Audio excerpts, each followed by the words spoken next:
Assalamu alaikum student, let's start our new topic. So open page number 3. Here is your new topic, land and water.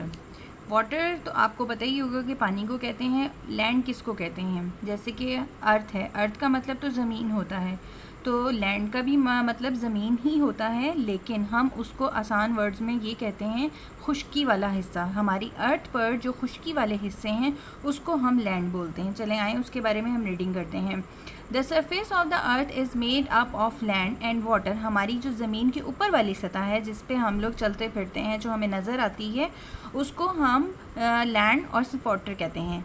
Seize and oceans make up almost 2/3 of the earth surface. समुंदर जो seize होते हैं छोटे पानी का हिस्सा, और oceans कहते हैं जो बड़े पानी के हिस्से होते हैं, ये मिलकर हमारी ज़मीन की सतह जो ये इन्होंने कवर की हुई है वो ऑलमोस्ट 2/3 है। जैसे कि मैं आपको एक पिक्चर में दिखाती हूँ। ये एक मॉडल है, इसमें आप देख सकते हैं कि पानी हमारी जो लैंड अर्थ पर है वो ऑलमोस्ट 70% है। उसने हमारी अर्थ को 70% कवर किया हुआ है। एंड ये ग्रीन कलर की जो आपको नज़र आ रही है ये लैंड है, ये वो जो है 2/3 हमारी अर्थ को उसने कवर किया हुआ है। The land near the sea is called the coast and it is usually very low. जो सी के करीब जो आपको ज़मीन नज़र आती है वो कोस्ट कहलाती है, और ये अमूमन निचली सतह पर होती है।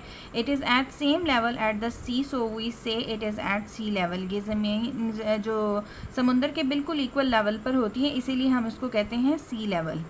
इन some places there are high mountains. हमारे अर्थ पर कुछ हिस्से आपको ज़मीन पर इस तरह नज़र भी आएंगे, जैसे कि नॉर्दर्न एरियाज़ हैं, वहाँ पर जब आप कभी जाएं तो आपको हाई माउंटेन्स नज़र आते हैं। They can reach a height और altitude of over 8000 metre above sea level.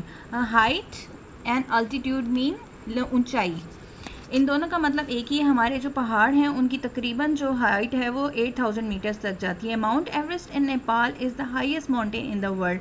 दुनिया का जो सबसे ऊंचा पहाड़ माना जाता है वो नेपाल में है, जिसका नाम है Mount Everest. It is 8848 metres, जिसकी हाइट है 8048 मीटर्स। अब ये जो आपको एक ही पिक्चर शो हो रही है यहाँ पर, इसके बारे में हम थोड़ा सा पढ़ लेते हैं। K2 ये जो है पाकिस्तान में है।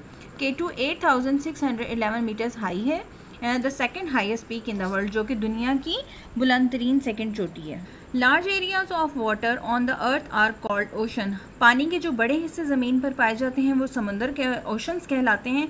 Small areas are called seas. इसी तरह जो छोटे हैं वो सीज कहलाते हैं। Sea water is salty, some parts of the ocean are deep. समुंदर का पानी नमकीन होता है और कुछ ओशंस के पार्ट जो होते हैं वो बहुत डीप होते हैं, मीन्स गहरे होते हैं। There are waves on the surface of the oceans and seas. समुंदर की सतह पर वेव्स आती हैं, यानी कि लहरें आती हैं। The water is the sea is always moving about, these movements are called currents. पानी का जो समुंदर का पानी है वो हमेशा हिलता हुआ नज़र आएगा आपको, हमेशा यानी कि हरकत करता रहता है, और ये मूवमेंट जो होती है वो कहलाती है currents. When there is a storm at the sea the wind causes high and rough waves. You should not go to the side in the stormy weather, it is dangerous. जब समुंदर में तूफ़ान आता है तो उसमें बहुत ऊंची ऊंची रफ़ वेव्स बन जाती हैं, तो इसीलिए कहा जाता है कि हमें ऐसे मौसम में स्टॉर्मी जो वेदर होता है उसमें हमें वहाँ पर नहीं जाना चाहिए, क्योंकि वो हमारे लिए डेंजरस होता है। The deepest point in the ocean is the Mariana Trench in the Pacific Ocean. It is 11,000 metres deep. समुंदर का जो सबसे गहरा तरीन हिस्सा है वो है मैरियाना ट्रेंच, उसका नेम है, जो कि पैसिफिक ओशन में है, और इसकी जो डीपेस्ट जो पॉइंट है इसका वो है तकरीबन 11,200 metres. On the land there are hills. Next topic girls हम नेक्स्ट अपनी वीडियो में रीड करेंगे। जो हमने ऊपर वाला रीड किया वो हमारा वाटर से रिलेटेड था। नेक्स्ट जो हमारा टॉपिक होगा वो लैंड से रिलेटेड होगा। इंशाल्लाह वो हमारी नेक्स्ट वीडियो में रीड करेंगे।